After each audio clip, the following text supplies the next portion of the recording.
Homiladorlik paytida ayollar burni nimaga ko'p bitadi? Sababi homiladorlik ayol kishi organizmi uchun juda katta gormonal o'zgarishlar olib keladi. Bulardan bittasi burun bitishi.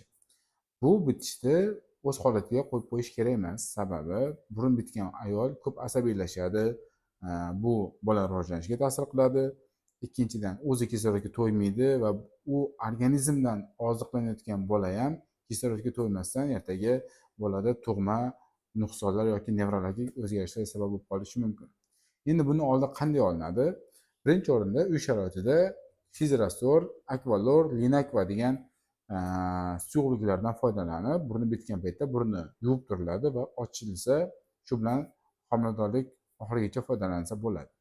Agar bular yordam bermasa, unda lor shifokoriga chiqiladi va lor shifokoridan qaysi dorini qancha dozada ishlatish kerak, har bir ayol o'zi uchun individualni bu narsani yozdirib oladi va bundan foydalanadi.